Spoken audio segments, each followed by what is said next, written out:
할렐루야.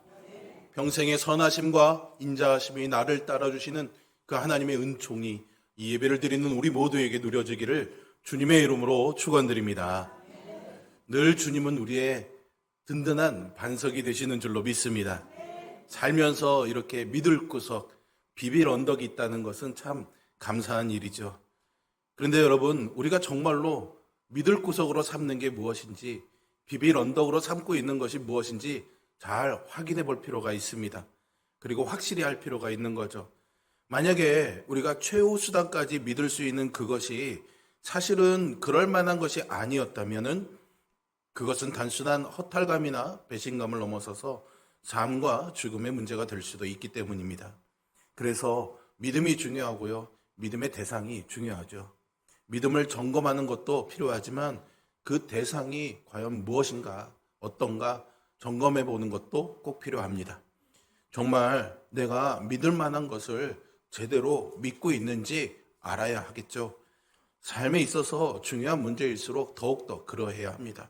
어디에 살 건지, 어디에 돈을 맡길 건지, 어디에서 일할 것이든지 이런 것들이 아주 중요하죠. 하지만 가장 중요한 것은 우리의 영혼의 문제가 아닐까요?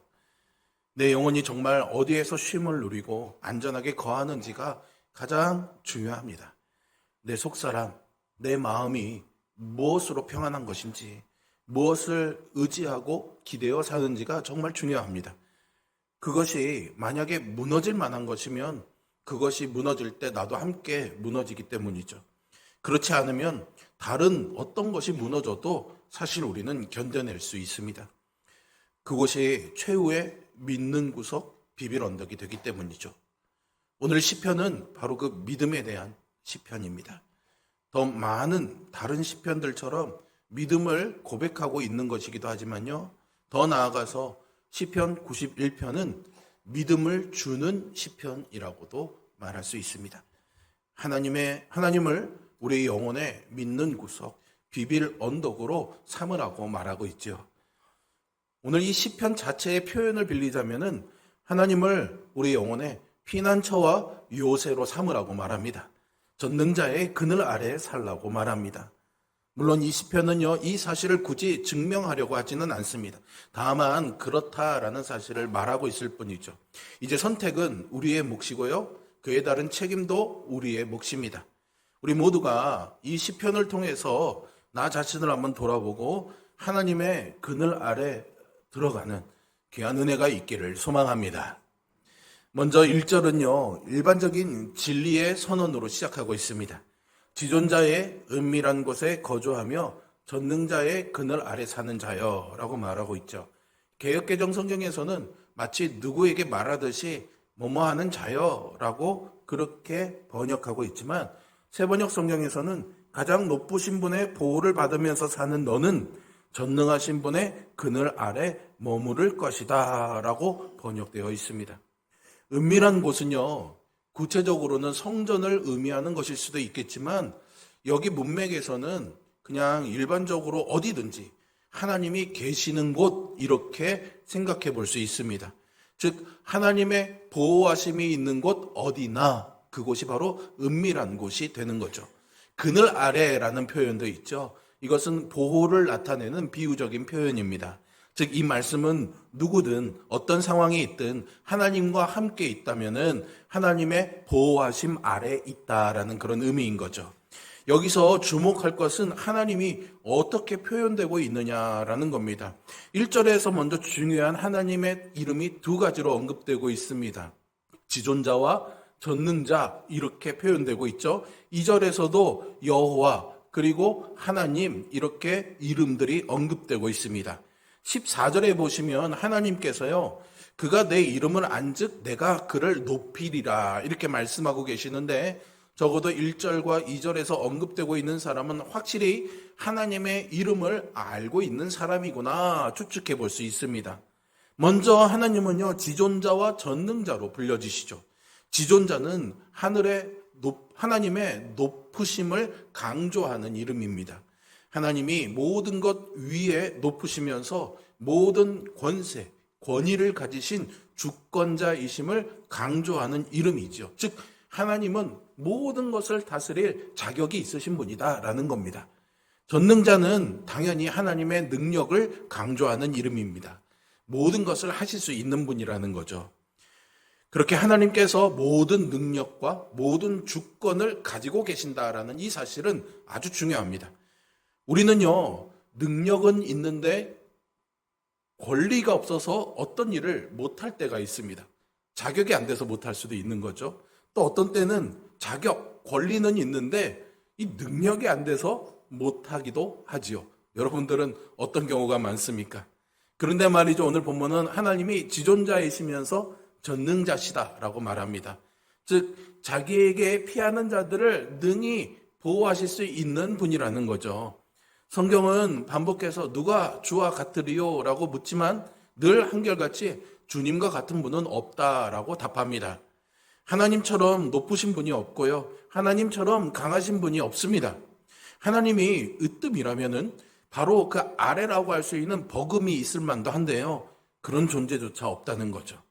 하나님은 이렇게 비교할 존재조차 없을 만큼 자격도 있고 능력도 있으신 지존자요 전능자이심을 믿습니다. 그런 하나님의 그늘 아래 있다면은 그야말로 완벽한 보호 아래 있는 것이겠죠. 어떤 걱정이나 근심할 이유가 없습니다. 예수님도 요한복음 10장 29절에서 이렇게 말씀하셨습니다. 그들을 주신 내 아버지는 만물보다 크심에 아무도 아버지 손에서 빼앗을 수 없느니라. 아멘. 바울도 로마서 8장 38절 39절에서 이렇게 말하죠. 내가 확신하노니 사망이나 생명이나 천사들이나 권세자들이나 현재일이나 장래일이나 능력이나 높음이나 깊음이나 다른 어떤 피조물이라도 우리를 우리 주 그리스도 예수 안에 있는 하나님의 사랑에서 끊을 수 없으리라. 아멘. 상황이 어떻게 변하든지 하나님의 그늘 아래는 언제나 안전한 곳인 줄로 믿습니다. 그럼 중요한 것은 하나님이 우리를 보호하실 만하냐 아니냐가 중요한 게 아니겠죠. 내가 하나님의 보호 아래에 있느냐 아니냐가 중요한 겁니다. 내가 하나님의 그늘 아래에 있느냐 아니냐가 중요한 거죠. 즉 지존자의 은밀한 곳에 내가 거주하고 있느냐, 하나님과 함께하고 있느냐가 중요합니다. 이 질문에 대한 답은 이론적으로야 예 아니면 아니요가 되겠지만요, 실제로는 굉장히 다양한 모습들이 있습니다. 아예 하나님을 부인하면서 그 그늘 아래 갈 생각조차 없는 사람도 있고요, 어떤 상황에서도 하나님과 함께하면서 그 그늘 아래 거하는 사람들도 있습니다. 그런데 이거보다 더 많은 사람들은 사실 대부분 여기에 있습니다. 그늘 언저리에 사는 사람들이죠. 하나님을 믿지 않으면서도 그늘 언저리에 사는 사람도 있고요, 하나님을 믿으면서도 그늘 언저리에 사는 사람들도 있습니다. 그런데 말이죠, 이 구분이 쉽지 않습니다. 그늘 밖에서 살다가 한 번씩 그늘 아래 들어오기도 하거든요. 반대로 주로 그늘 안에 있는 것 같은데 중요한 때는 꼭 그늘 밖으로 나가는 사람도 있습니다. 하지만 지금 이 시편에서 말하고 있는 사람, 하나님의 온전한 보호 아래에 있는 사람은 그런 사람이 아닙니다. 2절을 한번 보세요. 나는 여호와를 향하여 말하기를 그는 나의 피난처요 나의 요새요 내가 의뢰하는 하나님이라 하리니 라고 고백하고 있죠. 이 사람이 하나님을 어떻게 부르고 있는지를 한번 주목해 볼 필요가 있습니다. 먼저 그는 여호와라고 부르고 있습니다. 이것은 하나님의 이름이죠. 그런데 레위기 26장 44절에 보시면 그들과 맺은 내 언약을 패하지 아니하리니 나는 여호와 그들의 하나님이 됨이니라 라고 하십니다. 즉 나는 너희들과 약속했고 이 약속을 지키는 하나님이다, 그 여호와다라고 여호와의 이름이 이 언약과 관계되어 있음을 말하고 있습니다. 시인은 이 말씀을 떠올리면서 하나님을 언약의 이름으로 부르고 있는 거죠. 능력과 주권의 하나님이 나와 상관없는 하나님이 아니라 나와 약속해 주시고 그 약속을 꼭 지키시는 분이라는 것을 말해주고 있는 겁니다. 그리고 우리에게 아주 익숙한 표현을 사용하고 있죠. 피난처요 요새시다. 그리고 그 의미를 확실하게 합니다. 내가 의뢰하는 하나님이다 라고 말이죠. 그런데 이것이 끝이 아닙니다. 이 사람이 계속해서 반복하는 표현이 있는데요, 그것이 바로 나라는 표현입니다. 성경에서는 어떤 사람이 내가, 나 이렇게 표현하면 대부분 하나님이 아니라 내가 이렇게 했는데 라는 그런 좀 부정적인 그런 좋지 않은 의미일 때가 많은데요. 오늘 본문에서는 그렇지 않습니다. 그는 계속해서 하나님과 자신의 개인적인 친밀감을요, 이 나라는 표현으로 사용하고 있는 겁니다. 나의 피난처, 나의 요새, 나의 하나님이다 라는 거죠. 우리가 보통 말하는 우리와 비슷한 표현입니다. 그냥 교회 그러면 교회 그러지만 우리 교회 그러면 조금 다른 뉘앙스가 있는 것처럼 말이죠. 이것은 마치 도마가 예수님의 부활 소식을 듣고는 믿지 못하고 있다가 예수님을 만나자 나의 주님, 나의 하나님이십니다 라고 그렇게 고백했던 것과도 같습니다. 이 개인적인 관계에 대한 표현인 거죠. 그냥 하나님이 피난처요 요새시다 말하는 것이 아니라 내가 하나님이 바로 그런 나의 피난처이시고 나의 요새이시고 내가 의뢰하는 나의 하나님이다 라고 고백하고 있는 겁니다. 객관적인 관계가 아니라 주관적인 아주 개인적인 친밀한 관계에 있다는 것을 말해주고 있는 거죠. 이 고백의 의미를 오늘 본문 9절에서는 이렇게 표현합니다. 내가 말하기를 여호와는 나의 피난처시라고 지존자를 너의 거처로 삼았으므로 라고. 이것은 하나님을 거처로 삼은 사람의 고백이라고 할 수 있습니다. 시편 90편 1절에서 모세는 하나님께서 대대로 우리의 거처가 되셨나이다 라고 고백하는데요. 이 고백은 개인적인 고백이라기보다는 이스라엘의 공동체, 그런 민족적인 측면에서의 고백입니다. 하나님이 우리 민족의 하나님이 되셨습니다 라는 표현이죠. 하나님께서 이스라엘의 거처가 되어주셨다고 해서 각 개개인마다의 거처가 되셨던 것은 아닙니다. 왜냐하면 그 안에요, 하나님을 믿지 못하고 멸망한 사람들도 있었거든요. 하나님의 노하심 때문에 소멸해 간 사람들도 있었습니다. 전능자의 그늘 언저리에 살던 사람들이 꽤 있었습니다. 그들은 하나님을 가장 가까이에서 경험할 수 있는 위치에 있었지만 실제로는 전능자의 그늘 아래에 있지 않았던 거죠. 하나님을 나의 피난처로 삼지 않았습니다. 하나님을 나의 요새, 나의 하나님으로 삼지 않았던 거죠. 그런 자들에게 하나님이 가까이 계셨다라는 것은 복이 아니라 오히려 화가 아니었을까요? 아무리 전능자의 그늘 가까이 있다 해도 그 안에 들어오지 않으면 아무 의미가 없습니다. 아무리 하나님에 대해서 좋은 이야기를 하고 아무리 교회 다니는 것에 대해서 좋은 생각을 하고 있다 하더라도 결국 그 하나님이 나의 피난처, 나의 요새, 나의 하나님이 아니시면 아무 의미가 없는 거죠. 하나님이 정말 나의 하나님이신지, 내가 그렇게 하나님을 고백하고 남은 평생을 그렇게 살아가기를 원하는지 나 자신을 점검하고 하나님의 그늘 아래로 나오는 우리 모두가 될 수 있기를 주님의 이름으로 축원드립니다. 이렇게 하나님을 나의 하나님이라고 고백하는 자의 특징에 대해서 하나님께서 직접 두 가지를 14절의 말씀에서 이렇게 설명해 주십니다. 하나님이 이르시되 그가 나를 사랑한즉 내가 그를 건지리라. 그가 내 이름을 안즉 내가 그를 높이리라 라고 말이죠. 하나님의 그늘 아래 사는 자의 특징은요, 하나님을 사랑하고 하나님을 안다는 것입니다. 특별히 여기서 사랑한다라고 표현된 히브리어 하샤크라는 말은요, 단순히 그냥 아이 좋다라는 그런 감정적인 표현이 아니라요, 아주 강하게 매달리고 애착을 가지고 아주 꼭 붙드는 그런 의미를 갖고 있습니다. 조금 과하게 번역하면요, 집착하다라고까지도 번역할 수가 있습니다. 그 정도로 강한 열망이 포함된 단어이죠. 이것은 하나님에게 감정적으로 기울었다는 의미가 아니라 삶 전체가 압도적으로 온전히 붙들려 있다는 것을 의미합니다. 그것을 사랑한다라고 표현하고 있는 거예요. 하나님의 그늘 아래 사는 자는 하나님을 향한 갈망과 열정이 있습니다. 물론 사람이 말이죠, 언제나 그렇게 뜨겁고 열정적일 수는 없겠죠. 하지만 그런 경험이 전혀 없고 또한 그런 사람이 되고자 하는 마음도 없다면은 그런 사람을 하나님을 사랑하는 사람이라고 할 수는 없을 것입니다. 이런 하나님에 대한 사랑은 예수님이 말씀하신 것처럼 당연히 순종으로 드러나고 증명이 되는 것이긴 하지만 그 전에요, 마음속에 그런 원함이 있어야 되는 겁니다. 사랑과 순종은요, 떼어놓을 수 없는 관계이긴 하지만 그렇다고 사랑이 순종이고 순종이 사랑인 것은 아니죠. 하나님은 여기서 사랑의 결과인 순종보다는 너의 마음이 어떠냐, 마음 자체를 말씀하고 있습니다. 전능자의 그늘 아래 사는 자의 특징은 그의 눈과 그의 마음이 하나님을 향하고 있는 것입니다. 그늘 아래에 있는 것 같아도 밖을 바라보고 있다면은 그는 하나님을 사랑하는 자가 아닐 가능성이 높습니다. 혹은 반대로 밖에 있는 것 같지만 늘 하나님을 바라보고 있다면 그는 하나님을 사랑하는 자일 것입니다.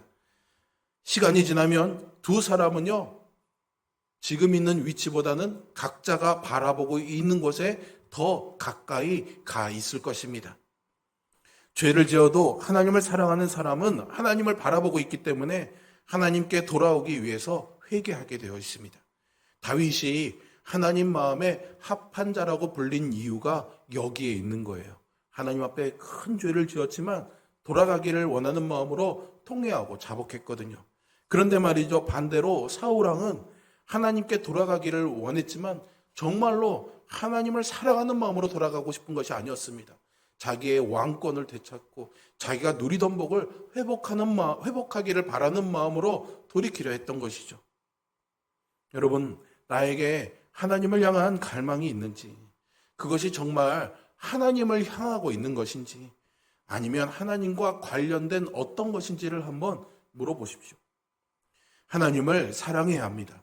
그가 전능자의 그늘 아래 사는 자입니다. 시편 기자는요, 이제 이런 사람, 혹은 이렇게 되기를 갈망하는 사람을요, 축복하고 있습니다. 이것은요, 여러분, 예언의 말씀이 아닙니다. 이렇게 될 거야 라고 그렇게 하는 이야기가 아니라는 거예요. 무조건 이루어진다는 의미가 아니라요, 그냥 축복을 전해주고 있는 겁니다. 믿음의 축복인 것인데요, 이 내용은 하나님의 보호하심이라고 할 수 있습니다. 3절부터 13절 사이에서 시인은 계속해서 너라고 이 시편을 읽는 독자들, 우리들을 지칭하면서 전능자의 그늘 아래 사는 모든 사람, 이 시편을 읽고 있는 누구든지, 또 오늘 이 말씀을 듣고 있는 우리에게 너는 이 축복의 대상이 될 수 있어 라고 말해주고 있어요. 어떤 복일까요? 4절을 보십시오. 그가 너를 그의 깃으로 덮으시리니 내가 그의 날개 아래 피하리로다. 그의 진실함은 방패와 손방패가 되시나니. 아멘. 전능자의 그늘은요, 그냥 나무 아래 생긴 그늘이 아니고 날개 아래 생긴 그늘입니다. 두 개의 차이점은 뭘까요? 나무 아래 그늘은 늘 거기에만 있는 거예요. 하지만 날개 아래 그늘은 어디에든 있을 수 있겠죠. 즉, 이 시편의 저자는요, 하나님을 어미새로 그리면서 그 아래에 있는 자를 아기새로 비유하고 있습니다. 하나님의 보호하심이 거기에만 어떤 이렇게 해야만 하는 기계적인 데 있는 것이 아니라 언제 어디서나 우리가 어떻든지 간에 늘 함께 하신다라는 인격적인 보호하심을 말해주고 있어요. 사랑의 돌봄이라는 거죠. 장소가 정해져 있는 것이 아닙니다. 그러니 어느 곳이든 괜찮습니다. 어미새의 날개 아래 있으면 되는 거죠. 아기새가 어미새의 날개 아래서 가장 따뜻함을, 평온함을 느끼면서 안전하게 있는 것처럼 우리도 하나님과 함께 할 때 가장 안전한 줄로 믿습니다. 그곳이 어디든 그렇다는 거죠. 또한 그런 하나님의 보호하심에는 진실함 혹은 진리가 함께합니다. 변하지 않는 약속의 말씀이 방패와 손방패가 된다라는 건데요. 그래서 시편 저자는 5절과 8절에서 두려워하지 말라고 우리에게 이렇게 격려합니다. 같이 한번 이렇게 읽어보겠습니다. 너는 밤에 찾아오는 공포와 낮에 날아드는 화살과 어두울 때 퍼지는 전염병과 밟을 때 닥쳐오는 재앙을 두려워하지 아니하리로다. 1000명이 내 왼쪽에서 10,000명이 내 오른쪽에서 엎드러지나 이 재앙이 내게 가까이 하지 못하리로다. 오직 너는 똑똑히 보리니 악인들의 보응을 내가 보리로다. 아멘. 이 표현을 보면요, 어려움이나 재앙 자체가 없을 거라는 말을 하지는 않습니다. 단지 그것이 있을 수는 있지만 두려워하지 말라고 합니다. 왜냐하면 두려워할 필요가 없기 때문이죠. 적어도 하나님의 그늘 아래, 전능자의 그늘 아래에 있는 자들은 말입니다. 물론 여기에 표현되고 있는 여러 전염병, 어려운 이런 일들이 다 위협이 되는 것은 사실입니다. 사실 우리가 몇 년 전에만 해도, 2년 전에만 해도 코로나 때문에 얼마나 어려움을 겪었습니까? 그런데 그 재앙이 해야 할 것은 내가 아니라는 거예요. 하나님의 심판으로 결국 보게 될 것은 의인의 멸망이 아니라 악인의 멸망이라는 것이죠. 시편 저자는 왜 이런 확신을 가질 수 있는지 이어지는 9절과 13절에서 확인시켜 줍니다. 같이 한번 이 말씀도 읽어보겠습니다. 내가 말하기를 여호와는 나의 피난처시라 하고 지존자를 너의 거처로 삼았으므로 화가 내게 미치지 못하며 재앙이 내 장막에 가까이 오지 못하리니 그가 너를 위하여 그의 천사들을 명령하사 내 모든 길에서 너를 지키게 하심이라. 그들이 그들의 손으로 너를 붙들어 발이 돌에 부딪히지 아니하게 하리로다. 내가 사자와 독사를 밟으며 젊은 사자와 뱀을 발로 누르리로다. 아멘. 아멘입니다, 여러분. 얼마나 아멘인 말씀입니까? 이 말씀을 보면 창세기 3장에 뱀의 머리를 여자의 후손이 상하게 할 것이라는 말씀이 생각날 수도 있습니다. 사자를 죽였던 삼손도 그려볼 수가 있겠죠. 골리앗을 쓰러뜨린 다윗도 그려볼 수 있을 것입니다. 어떤 면에서는 연결점이 있을 수도 있겠지만요. 여기에서 시편 기자가 말하려고 하는 것은 사자와 독사처럼 어떤 위험한 그런 세력도 하나님을 의뢰하는 자의 손을 못 댄다라는 거예요. 하나님이 반드시 승리하게 해주신다는 사실입니다. 여러분 이것을 믿으시기를 바랍니다. 또 한 가지를 더합니다. 시편 저자는 이 모든 일에 하나님의 천사들도 관여해서 천사들이 우리를 지켜줄 거라고 말하고 있어요. 히브리서 1장 14절에 보시면 모든 천사들은 섬기는 영으로서 구원받을 상속자들을 위하여 섬기라고 보내심을 받았다고 말합니다. 여기 말씀에서도 마찬가지로 하나님께서 천사들을 보내셔서 모든 길에서 하나님을 의뢰하는 자를 지키실 거라고 말하고 있습니다. 12절에서 너를 붙들어 발이 돌에 부딪히지 아니하게 하리로다라는 이 말은 그 걸음, 즉 우리의 삶의 그 걸음들 속에서 늘 이런 지속적인 보호와 돌보심이 있다는 것을 말해주고 있어요. 여러분, 아람의 군대가 엘리사를 둘러싸고 있을 때 그 사환은 굉장히 두려워합니다. 그런데 엘리사가 하나님께 기도하니까 그림에 지금 보여드리는 것처럼 그의 눈이 열려서 그를 둘러싼 수많은 천사의 군대를 보게 하셨던 거죠. 보이지는 않지만 하나님은 천사를 보내셔서 엘리사를 보호하고 계셨던 겁니다. 참고로 이 그림은요, AI가 그려준 그림입니다. 잘 그렸죠? 또 하나 있습니다. 옥에 갇혀서 찬송하던 그 베드로가 천사에 이끌려서 옥에 나왔던 것도 아주 좋은 예라고 할 수 있습니다. 이렇게 하나님이 천사를 통해서 우리를 지키시고 보호하시고 인도하십니다. 그런데 성경은요, 꼭 이런 특별한 경우가 천만인이 둘러싼다거나 내가 감옥에 있다거나 이런 경우가 아니더라도 여러분들이 일상을 살아가는 모든 순간에 천사들이 믿는 자들을 보호하고 있다고 분명히 말해주고 있습니다. 여러분 그 보호하심을 늘 신뢰하며 믿으시기를 바랍니다. 확실히 할 것은 이 천사들은 하나님이 보내셔서 우리를 보호하신다는 거예요. 즉 우리를 돌보시고 보호하시는 것은 하나님이시다라는 겁니다. 하나님의 허락 없이는 그 어떤 강한 세력도 우리를 해할 수 없습니다.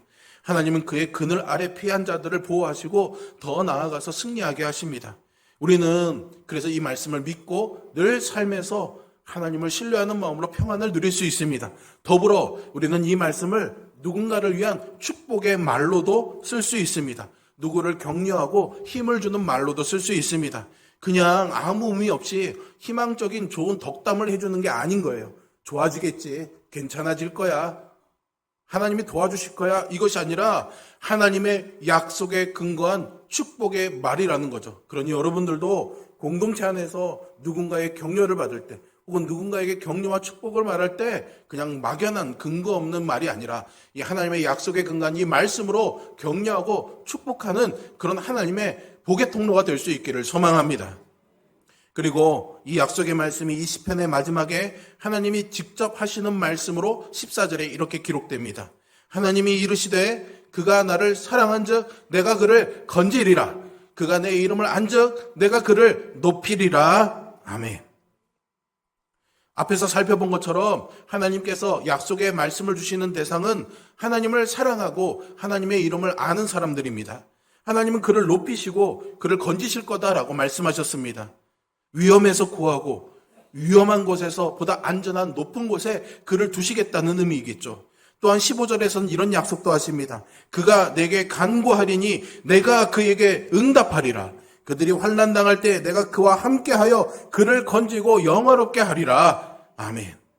여기서도 마찬가지로 환란이 전제되어 있음을 말하고 있습니다. 그런 상황에서도 기도한다면 하나님께서 응답해 주실 거라고 약속하셨습니다. 그것이 가능한 이유는 하나님이 지금 그와 함께하고 계시기 때문입니다. 하나님의 백성에게도 환란이 있습니다. 고난이 있습니다. 하지만 하나님께서 그때에도 함께해 주시고 기도를 들으십니다. 환란에서 건져주십니다. 수치를 당하지 아니하도록 영화롭게 하실 것입니다. 그의 믿음이 틀리지 않았고 따라서 그의 삶이 어리석지 않았다는 것을 분명히 드러내고 영화롭게 하실 것입니다. 그리고 이 약속의 말씀을 이제 이렇게 마무리하십니다. 내가 그를 장수하게 함으로 그를 만족하게 하며 나의 구원을 그에게 보이리라. 아멘. 여러분, 여기서의 장수는요, 그저 오래 사는 것이 아니라요, 풍족한 삶을 사는 것을 의미합니다. 겨우겨우 가늘고 길게 사는 게 아니에요. 죽지 못해 사는 게 아니라고요, 여러분. 하나님께서 계획하신 삶의 의미, 목적에 맞는 그 풍성한 삶을 살게 하실 것이고, 당연히 그런 삶을 살면 만족하지 않을 수가 있겠습니까? 그 삶에는 지속적인 하나님의 구원하심이 있을 뿐 아니라 궁극적인 구원하심도 있습니다. 바로 영원하신 하나님과 함께하는 영원한 삶인 것이죠. 이것이 하나님의 그늘 아래 사는 자에게 하나님이 주시는 약속인 줄로 믿으시기를 바랍니다. 전능자의 그늘 아래 산다는 것. 이것은 우리에게 어떤 고난과 역경도 없다는 의미는 아닙니다. 다만 우리가 혹여나 그런 상황에 있더라도 우리의 태도를 다르게 할 수 있는 말씀입니다. 어려운 일을 만나면 우리는 우리 자신을 그 상황의 피해자로 너무 쉽게 만듭니다. 그동안 내가 어떻게 하나님을 섬겨왔는데 겨우 나에게 돌아온 것이 이거냐고, 하나님 나 너무 억울합니다, 이렇게 하나님께 따지기 쉽죠. 나를 피해자로 만듭니다. 이런 약속의 말씀들이 격려가 되지 않고요, 그래서 어쩌라고, 이렇게 오히려 더 화를 돋구는 말씀이 되기도 합니다. 결국 이렇게 될 거면 이런 약속들이 무슨 소용이냐며 하나님을 원망할 수도 있겠죠. 광야에서 40일을 금식한 예수님께 사탄이 와서 시험하죠. 바로 오늘 본문에 11절과 12절의 말씀도 이때 인용이 되어서 예수님을 시험하는 말씀으로 사용합니다. 예수님을 성전 꼭대기에 세우고 거기서 뛰어내려 하나님의 보호하심을 증명해 보라며 오늘 이 본문의 말씀을 인용하죠. 그때 예수님이 신명기 6장 16절의 말씀을 인용하시면서 주 너의 하나님을 시험하지 말라 하였느니라 단호하게 답하셨습니다. 우리도요, 어려움 중에 하나님을 너무 쉽게 시험합니다. 내가 이런 상황에 있는데 이 약속의 말씀이 진짜라면 하나님이 이렇게 하셔야 되는 거 아닙니까? 하나님, 내가 이렇게 하나님을 열심히 섬겨왔는데 내가 이렇다면 하나님이 이렇게 도와주셔야 되는 거 아닙니까? 하나님 뭐 하고 계시는 거예요? 정말 내 하나님이 맞습니까? 시험하게 되죠. 신뢰하는 것이 아니라 시험하는 것입니다. 피해자로서 하나님 나 너무 억울한데 가만히 계실 겁니까? 권리를 주장하기도 합니다. 전능자의 그늘 아래 산다는 것은요, 그런 것이 아닙니다. 오히려 그런 상황 속에서도 여전히 지존자이시고 전능하신 그 하나님을 신뢰하는 것을 의미합니다. 모든 것이 무너졌어도 그늘 아래 있기 때문에 하나님으로 인해서 평안함을 의미하는 거죠. 바울이 데살로니가 교인들에게 항상 기뻐하고 쉬지 말고 기도하고 범사에 감사하라고 말할 수 있었던 것은 그것이 전능자의 그늘 아래 사는 사람의 모습이었기 때문입니다. 하나님을 믿고 하나님의 약속을 믿는다면 언제나 어떤 어려움 중에 있든지 혹은 그렇지 않든지 내가 해야 할 일은 하나입니다.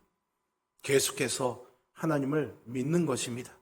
그 믿음으로 그늘 아래에 있는 것이죠. 지존자요 전능자이신 그늘 아래에 있는 것입니다. 그런 그들을 하나님이 지켜주시고 높은 곳에 세워주시고 영화롭게 하신다고 약속하셨습니다.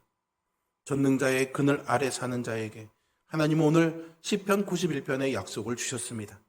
여기 있는 우리 모두가 이 말씀처럼 전능자의 그늘 아래 거하면서 이 복과 약속을 누릴 수 있기를 주님의 이름으로 축원드립니다. 기도하겠습니다.